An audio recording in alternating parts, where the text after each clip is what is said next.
Actor, director, man about town, New York Knicks apologist, Michael Rapaport back on the program. How you feeling today, Michael?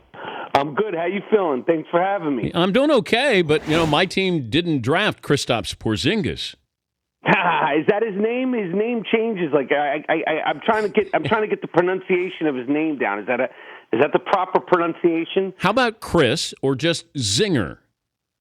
Zinger's good. The Zinger. Yeah. Hey, you that are? might work. I think that's something because I was trying to come up with something from like CP something or It's K. And have you ever heard of or verified that country that he's saying he's from, Latvia, is a real place, or is that like one of these newfound places, or is that like a hipster thing that they're saying? Like, where do you have any idea where Latvia is? It's Latvia, and it's a section of Brooklyn. It's the hipster section of Brooklyn. See, that's why you get paid the big bucks, Dan. That is why you get paid the big bucks. All right, you went off on the Knicks drafting Kristaps Porzingis. Are you still? Well, describe your mood today as opposed to draft night Thursday. Well, I'm in the abyss. My mood is the abyss, the unknown. I mean, anybody who's saying it's a good draft pick is we don't know nothing about him. We don't know anything about him. He's 19, like most of these kids were 19, but we never really saw him play. There's a couple of YouTube highlights, but if you look deep on YouTube, there's a couple of YouTube highlights of me. So it's hard for me to be impressed. I'm not as upset as I was. It's concern. It's concern. It's just a general concern. Well, you're not going to win now, Michael. And no, I know that. Okay. I know that. Didn't I Carmelo? know that we're not going to win now, but I know that. That's why I was so upset. I know. That's why I was so upset. I know that we're not going to win now. I understand that. I've come to terms with that, and I don't know what do you think of the draft pick? Like, I mean, you're a professional. Come on, give me something. Okay, here's my problem. It starts with Carmelo. I never would have re-signed him. Never, right. never. Because you're not close. If you have something there. And Carmelo's never really had that running buddy that all the other greats have had. In fairness to Carmelo, but he's not going to attract people who want to play there in New York, because why would I want to go where a guy is going to shoot all the time, not play defense or rebound or pass? I'm sorry. I can, go on West 4th Street and see that. Yeah, I understand. Well, I think that he plays defense. I don't. The thing about Carmelo, I think that the biggest thing is the passing. But I think that Carmelo is one thing that he doesn't. He plays very hard. Carmelo plays hard at the offensive end. He does.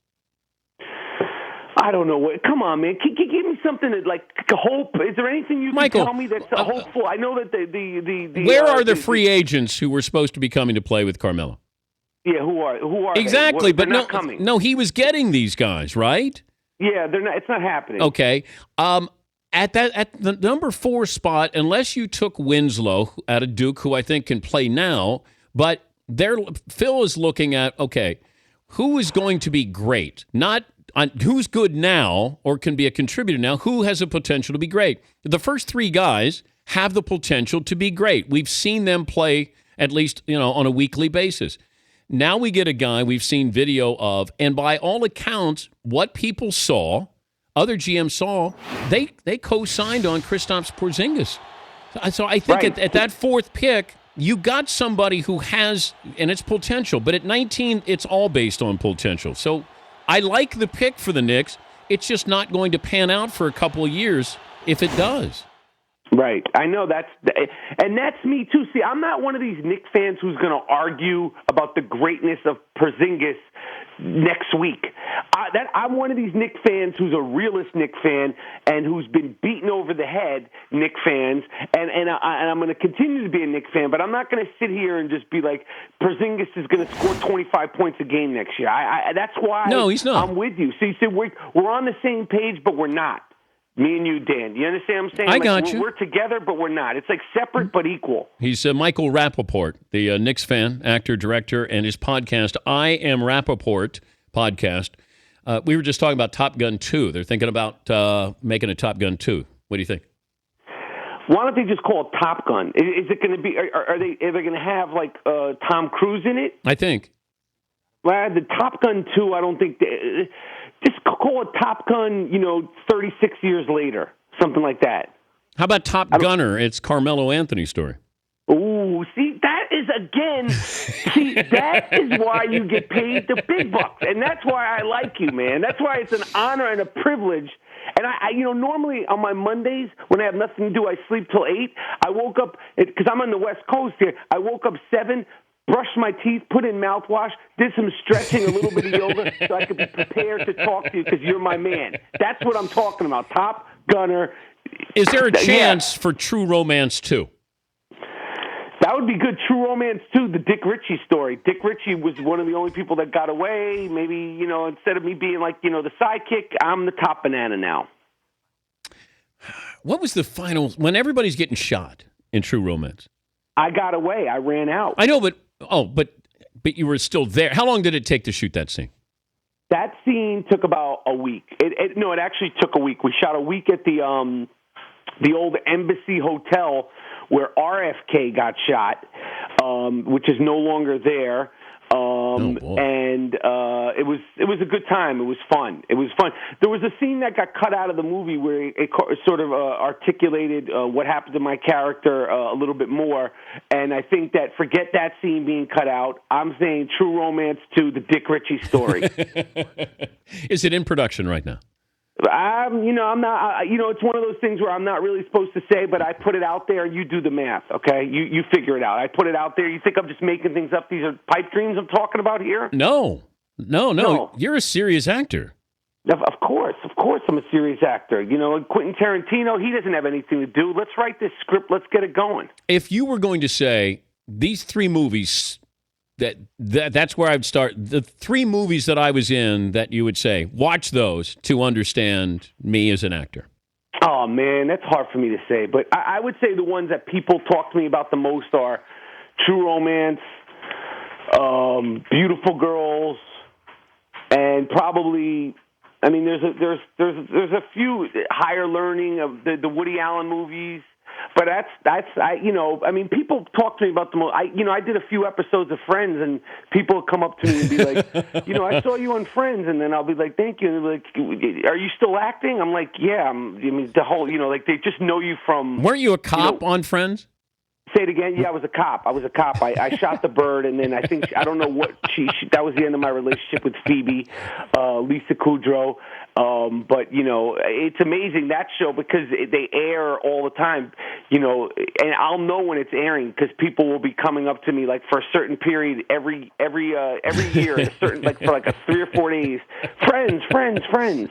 So did you think you had a shot with Phoebe back then? Say it again. Did you have a shot with Phoebe back then? Listen, I'm going to just tell you this, okay? This is a little-known secret, and I'm just going to give it to you, Dan. Okay. We had a couple of kissing scenes. It didn't say anything about slip your tongue in the cop's mouth, and that's all I'm going to say. It wasn't in the script. Phoebe slips her tongue in the cop's mouth, and I don't, she's a married woman. I love Lisa Kudrow. I'm just saying that it was a couple of takes where I was like, whoa, what's going on here? That's all I'm saying. Did you flub the scenes, or did she to have more takes? All I'm saying is that I'm just trying to be a professional. I'm doing stage kissing, and I'm getting she thinks it's Grease, and she's Rizzo, and I have a tongue, it's not just in my mouth, it's down my throat. That's all I'm saying, and I want to keep it professional. I'm just saying that may or may not have happened 3 or 4 takes in a row. That's all I'm saying. You're a gentleman, Michael. Listen, I don't want to put her in a bad position. I'm just letting you know that what happened. I just realized the last time I was on the show, didn't I talk about when I was there in person? I think I talked about, you get me talking about crazy stuff, but I think I talked about maybe grabbing Patricia Arquette's breast during True Romance. Yes. And now we're talking about, you're getting me talk. I don't know why I tell you all these secrets, but this is the reality here. Did you hear from Patricia Arquette about the fact that you revealed on national radio and TV that you grabbed her bosom?